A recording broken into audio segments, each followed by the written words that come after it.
Mari kita berdoa. Bapa kami di dalam surga, terima kasih untuk waktu beribadah yang Kau berikan kepada kami. Kami hendak membaca, mendengarkan dan merenungkan firman-Mu. Tuhan menolong kami semua dalam pemberitaan firman di pagi hari ini. Berbicaralah kepada kami ya Allah, kami siap mendengarkan kata firman-Mu. Di dalam nama Tuhan Yesus, kami berdoa dan menyambut kebenaran firman Tuhan. Amin. Sefanya pasal 2, ayat 1 sampai dengan ayat yang ketiga. Seruan untuk bertobat. Bersemangatlah dan berkumpullah, hai bangsa yang acuh tak acuh, sebelum kamu dihalau seperti sekam yang tertiup. Sebelum datang ke atasmu murka Tuhan yang bernyala-nyala itu. Sebelum datang ke atasmu hari kemurkaan Tuhan. Carilah Tuhan, hai semua orang yang rendah hati di negeri, yang melakukan hukumnya. Carilah keadilan, carilah kerendahan hati, mungkin kamu akan terlindung pada hari kemurkaan Tuhan. Demikian firman Tuhan bagi kita di pagi hari ini. Berbahagia setiap kita yang mendengarkan firman-Nya dan mau melakukan firman ini dalam hidup kita tiap-tiap hari. Pujian kepada Kristus selama-lamanya. Haleluya. Haleluya.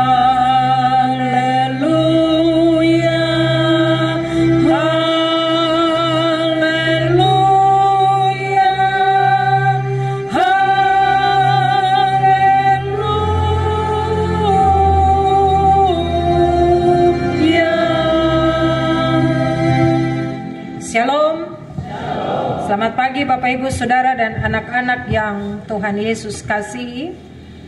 Tema perenungan bagi kita di Minggu tanggal 25 Juni 2023 adalah seruan bertobat. Jemaat yang Tuhan Yesus kasihi, pasti kita tahu artis yang bernama Marilyn Monroe. Tertahu ya, anak-anak dan tahu katrada. Tapi ya usia saya sampai ke atas itu pasti tahu siapa itu Marilyn Monroe. Marilyn Monroe ini lahir tanggal 1 Juni 1926. Dia berprofesi sebagai seorang aktris terkenal di dunia, penyanyi, model terkenal dan menjadi simbol seks dunia pada waktu itu. Ini Marilyn Monroe. Dia berasal dari Amerika Serikat. Dia peraih penghargaan Golden Award untuk artis terbaik dan menjadi peraih terkenal juga seorang artis film perempuan terbaik pada waktu itu. Penghargaan ini dia dapat pada tahun 1960, 1953 dan 1962. Dan dia selalu menjadi trendsetter. Dia menjadi tren ketika dia memakai gaun. Itu pasti dia jadi model, tren. Pakaiannya selalu menjadi tren. Dan dia menjadi idola para wanita di dunia. Dan namanya terkenal sampai hari ini. Dia terkenal tidak hanya di kalangan perempuan, tapi juga di kalangan pria sejagat raya ini. Sayangnya jemaat bahwa perjalanan hidup Marilyn Monroe ini tidak semulus karir dan popularitasnya. Karena sejarah dunia mencatat bahwa hidup Marilyn Monroe itu dia berakhir pendek sekali. Masa hidupnya tidak terlalu panjang. Dan kematiannya itu kematian yang sangat tragis akibat overdosis obat tidur. Yang tidak semua orang ketahui adalah seminggu sebelum Marilyn Monroe ini meninggal, seorang pendeta terkenal bernama Billy Graham Bell, dia sebelum melaksanakan ibadah KKR, dia datang ketemu Marilyn Monroe dan dia katakan, "Roh Tuhan bilang saya datang untuk berbicara kepada engkau." Kemudian apa jawab Marilyn Monroe? Saya terabutu kopu Tuhan Yesus. Kekayaan saya, kecantikan saya, kehidupan saya, popularitas saya itu yang menjamin saya. Jadi saya terabutu kopu Tuhan Yesus. Bapak Ibu Saudara yang Tuhan Yesus kasihi, dia meremehkan, dia mengabaikan peringatan Tuhan lewat pendeta Billy Graham Bell. 1 minggu kemudian dia kedapatan meninggal dunia, diperkirakan bunuh diri akibat overdosis obat tidur. Bagian ini mau mengingatkan kita bahwa jangan sekalipun kita bersikap acuh tak acuh terhadap peringatan Tuhan, sebab ada akibat yang harus kita tanggung. Orang bilang, pendeta, orang jahat saja hidup sampai hari ini. Orang pencuri saja hidup sampai hari ini. Orang tukang berzina saja hidup sampai hari ini. Bapak Ibu, bukan urusannya kita. Tuhan sedang memberikan waktu untuk dia berubah dan bertobat. Keberadaan sebagai umat Allah itu memberikan kita hak istimewa dengan sebuah harapan bahwa Tuhan akan melindungi kita. Keistimewaan sebagai umat Allah memberikan kita sebuah status yang istimewa bahwa kita pasti akan berkata, saya anak Allah, saya umat Allah, maka saya akan bebas dari murka Allah. Bisa-bisa saja harapan itu. Tapi harapan itu juga menuntut perilaku hidup saya dan Bapak Ibu Saudara. Jadi orang tidak hanya punya harapan, tapi harapan itu juga ditindaklanjuti dengan sikap hidup. Sikap hidup yang mau setia, sikap hidup yang mau dengar-dengaran, sikap hidup yang mau taat, sikap hidup yang mau bertanggung jawab dengan hidup yang Tuhan anugerahkan. Jadi tidak sekedar harapan, tidak sekedar angan-angan, tapi ada tindakan nyata. Untuk kita memperoleh perlindungan Allah, kita bebas dari murka Allah.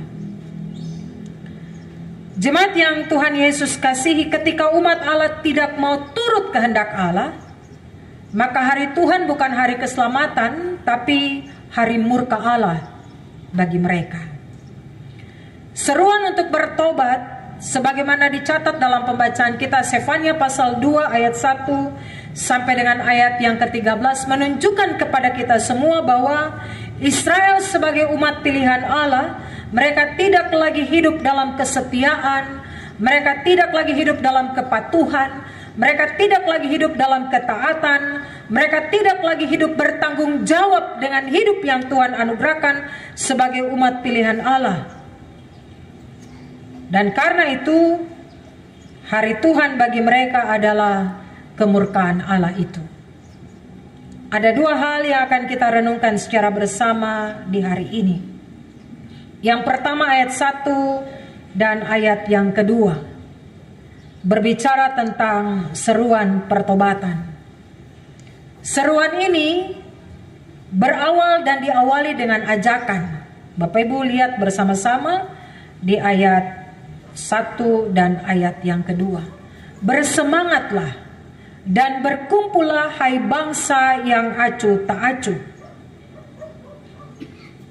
Sebelum kamu dihalau seperti sekam yang tertiup, sebelum datang ke atasmu murka Tuhan yang bernyala-nyala itu, sebelum datang ke atasmu hari kemurkaan Tuhan. Ada ajakan, mari bersemangat, mari berkumpul.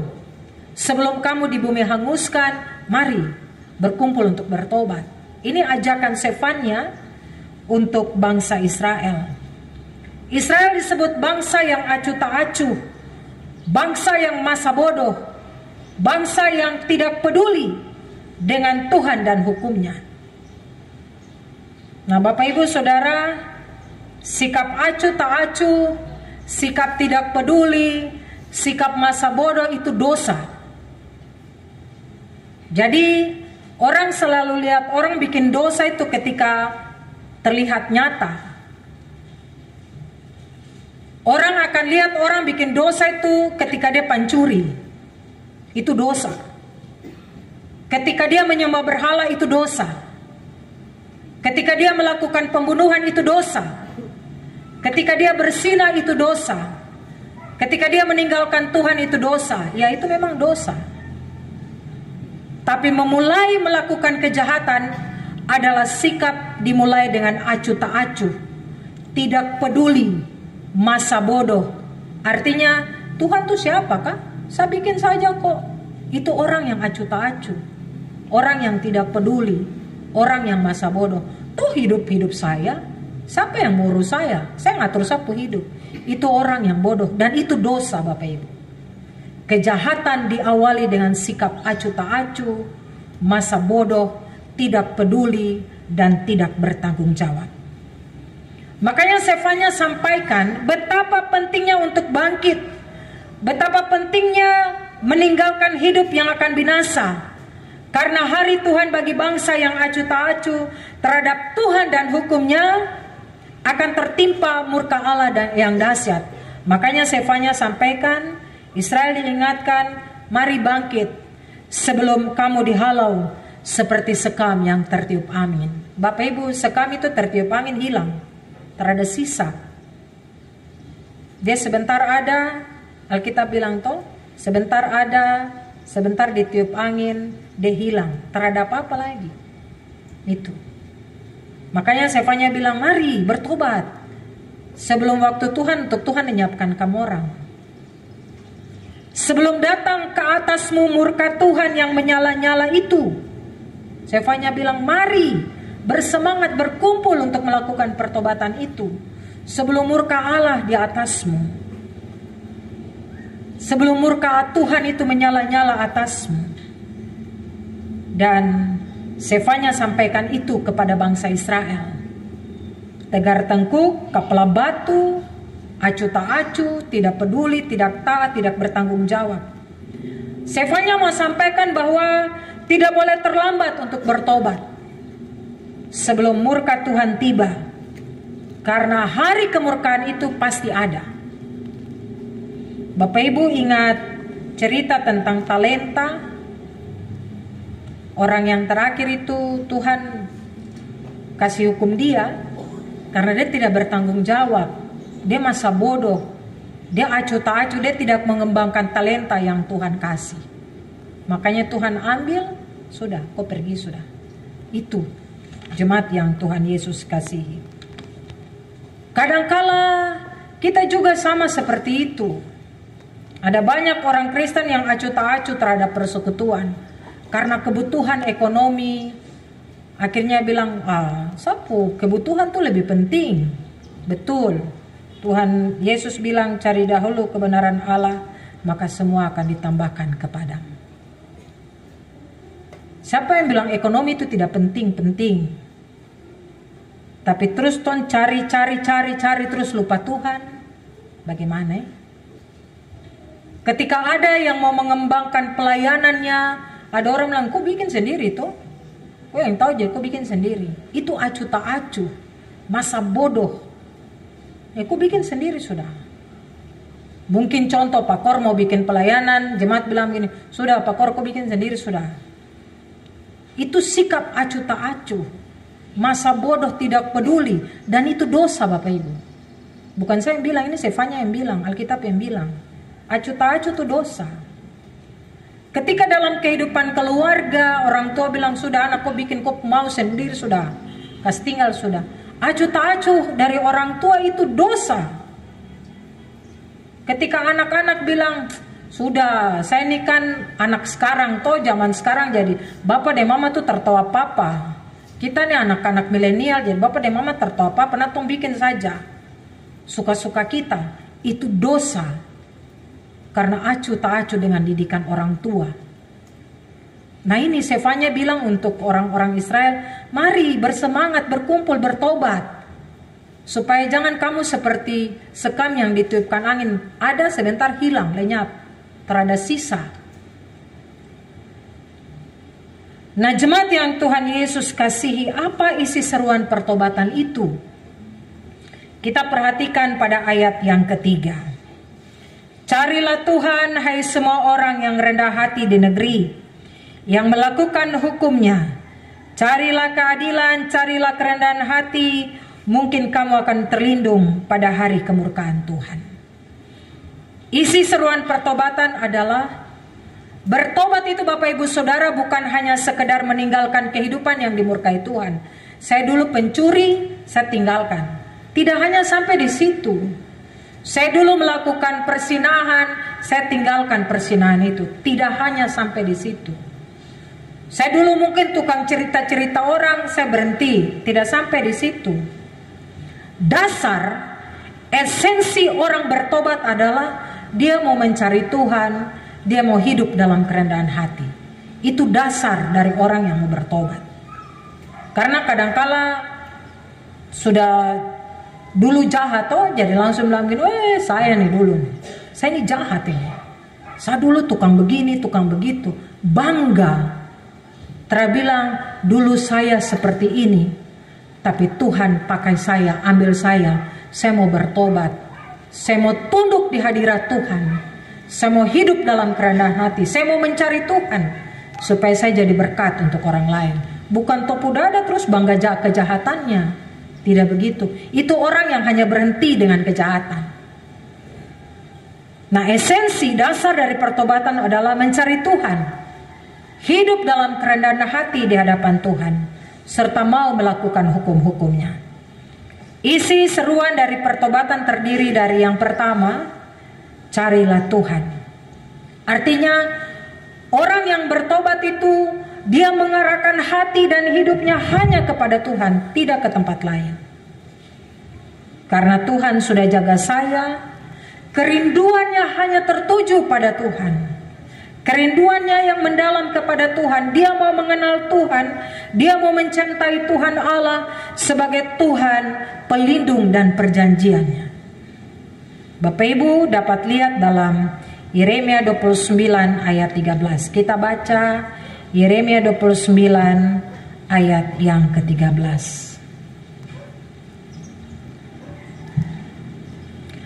Apabila kamu mencari aku, kamu akan menemukan aku. Apabila kamu menanyakan aku dengan segenap hati, ayat 14 bilang, aku akan memberi kamu menemukan aku. Demikianlah firman Tuhan. Mencari Tuhan, mengarahkan pandangan pada Tuhan, percaya pada Tuhan, mau mengenal Tuhan secara baik, mencintai Tuhan Allah dengan perjanjian dan kasih-Nya. Itu artinya orang yang mencari Tuhan. Amos 5 ayat 4 sampai 6. Bapak Ibu kita lihat Amos 5 ayat 4 sampai 6.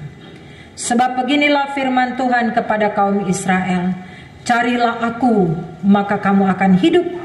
Janganlah kamu mencari Betel, janganlah pergi ke Gilgal, dan janganlah menyeberang ke Berseba. Sebab Gilgal pasti masuk ke dalam pembuangan dan Betel akan lenyap. Carilah Tuhan maka kamu akan hidup, supaya jangan ia memasuki keturunan Yusuf bagaikan api, yang memakannya habis dengan tidak ada yang memadamkan bagi Betel. Ini disampaikan tempat-tempat ini dulu menjadi tempat-tempat persembahan kepada Allah. Tapi orang tukar itu menjadi persembahan berhala, tempat-tempat pelacuran, dan lain-lain sebagainya. Kalau mau cari Tuhan, fokus benar-benar pada Tuhan. Amos bilang cari Tuhan, akibatnya kita akan hidup. Tidak cari Tuhan, binasa. Yang kedua, seruan pertobatan yang kedua, tidak hanya cari Tuhan, tapi carilah keadilan. Artinya mencari kebenaran sesuai dengan firman Tuhan tiap-tiap waktu. Bapak Ibu dapat lihat pada Yakobus 4 ayat 6. Minta maaf, tadi yang cari Tuhan itu Yakobus 4 ayat 8 juga. Mendekatlah kepadaku, maka aku akan mendekat kepadamu. Kalau terdekat dengan Tuhan, bagaimana Tuhan mau dekat dengan orang? Tong jahat, tong kelakuan tidak baik, Tuhan terus menunjukkan kasih dan kebaikannya kepada kita. Carilah Tuhan, mendekat kepada Tuhan, maka Dia akan mendekat kepadamu. Yang berikut, carilah keadilan, mencari kebenaran firman Tuhan itu sebagai jalan hidup satu-satunya, menjadi pagar tembok bagi saya dan Bapak Ibu Saudara, menjaga kita supaya kita langkah hati-hati, langkah sesuai dengan keinginan dan kemauan Tuhan. Bapak Ibu dapat lihat dalam Amos 5 ayat 24. Amos 5 ayat 24 bilang begini, "Tetapi biarlah keadilan bergulung-gulung seperti air, dan kebenaran seperti sungai yang selalu mengalir."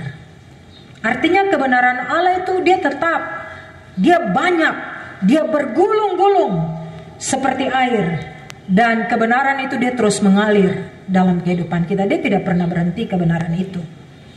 Matius 6 ayat 33. Bapak Ibu kita lihat Matius 6 ayat 33. Bicara tentang keadilan. "Tetapi carilah dahulu kebenaran Allah dan kerajaan Allah dan kebenarannya, maka semuanya itu akan ditambahkan kepadamu." Cari kebenaran Allah, cari kerajaan Allah, maka semuanya itu akan ditambahkan kepadamu. Tidak hanya mencari Allah, mencari keadilan Allah, tapi juga Sefanya sampaikan isi seruan pertobatan itu, mari carilah kerendahan hati. Artinya kita mau menyadari ketidakberdayaan kita. Siapa saya di hadapan Tuhan? Saya kecil di hadapan Tuhan. Kita tahu kebutuhan kita di hadapan Tuhan. Ketika kita menyadari ketidakberdayaan kita, kebutuhan kita kepada Tuhan, itu bukti bahwa kita tunduk di hadapan Tuhan. Kita taat kepada Tuhan. Ketertundukan kita sebagai manusia yang tidak ada apa-apanya, kita tunduk di hadapan Tuhan. Kita mau taat kepada Tuhan. Itu hidup dalam kerendahan hati. Kalau orang tunduk di hadapan Tuhan bilang bahwa saya kecil, Tuhan besar, maka dia akan punya relasi yang baik dengan orang lain. Dia akan menunjukkan sikap rendah hati kepada orang lain, teratopu dada. Kerendahan hati itu bicara bertolak belakang dengan kesombongan, keangkuhan, tinggi diri, tinggi hati. Kalau orang mau bertobat, dia harus cari yang namanya kerendahan hati itu. Bilangan 12 ayat 3. Bilangan 12 ayat 3. Adapun Musa, ialah seorang yang sangat lembut hatinya, lebih dari setiap manusia yang di atas muka bumi. Musa hidup dalam kerendahan hati. Mazmur 45 ayatnya yang kelima. Dalam semarakmu itu majulah demi kebenaran, peri kemanusiaan dan keadilan. Biarlah tangan kananmu mengajarkan engkau perbuatan-perbuatan yang dahsyat. Bapak Ibu Saudara, mencari Tuhan, hidup dekat dengan Tuhan, dan menyembah Tuhan mempunyai implikasi moral. Artinya kehidupan kita ini, yaitu melakukan yang adil dan bersikap rendah hati di hadirat Tuhan. Tidak menunjukkan kesombongan kita, keangkuhan dan tinggi hati kita, baik di hadapan Tuhan tapi juga orang lain.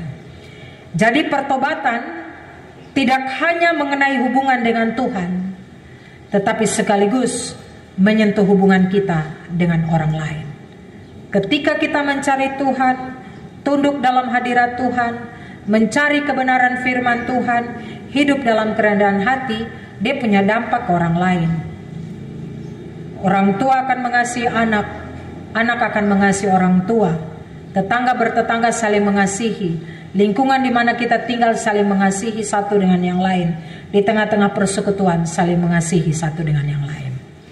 Kalau Marilyn Monroe diberikan peringatan oleh pendeta Billy Graham Bell, Israel diberikan peringatan oleh Sefanya. Hari ini Alkitab juga memberikan peringatan untuk kita semua. Apa makna bagian ini untuk kita? Jemaat, ketika gagal hidup sebagai umat Allah, murka Allah itu tidak bisa dihindari. Tadi saya bilang, orang bilang, pendeta, pencuri saja hidup. Dia masih hidup sampai sekarang nih. Tukang ambil-ambil orang pu barang. Anak-anak yang hidup dalam hal-hal yang tidak baik masih hidup sampai sekarang. Pembunuh masih hidup sampai sekarang. Tukang bersina masih hidup sampai sekarang. Kenapa murka Allah tidak ada atas mereka? Mereka sedang diberikan waktu oleh Tuhan untuk berubah dan bertobat. Jangan lihat dorang, lihat saya dan Bapak Ibu saja. Kita juga manusia berdosa. Tuhan masih izinkan kita hidup di dunia ini. Mari hidup terus berubah ke arah yang lebih baik. Bertobat tiap-tiap waktu. Pertobatan satu-satunya adalah jalan untuk membebaskan diri dari murka Allah. Mari mau bertobat, hidup baik-baik, hidup dalam ketaatan, kepatuhan dengar-dengaran, dan bertanggung jawab dengan hidup yang Tuhan anugerahkan. Pertobatan tidak hanya memperbaiki hubungan kita dengan Allah, tapi sekaligus memperbaiki relasi hidup kita, hubungan kita dengan orang lain. Keseimbangan antara dua relasi ini, jemaat, adalah cerminan hidup orang yang bertobat. Jadi hubungannya dengan Tuhan baik, hubungannya dengan sesama juga pasti baik. Itulah tampak orang-orang yang mau terus berubah tiap-tiap waktu. Orang yang mau terus ada dalam pertobatan. Seruan ini diberikan kepada kita. Pertanyaannya, saya dan Bapak Ibu Saudara mau melakukannya atau tidak? Ingat, jangan sampai kita sama seperti Marilyn Monroe. Kita seperti rumput sekam yang sebentar ada, ditiupkan angin lalu hilang, kalau kita tidak mau hidup dalam pertobatan. Tuhan memberkati firman-Nya. Tuhan menolong kita semua supaya kita menjadi orang-orang yang terus mau mencari Tuhan, cari keadilan dan kebenaran Tuhan, mau terus mencari kerendahan hati di hadapan Tuhan, dan menjadi orang yang rendah hati bagi sesama kita. Tuhan memberkati firman-Nya. Tuhan menolong kita semua. Amin.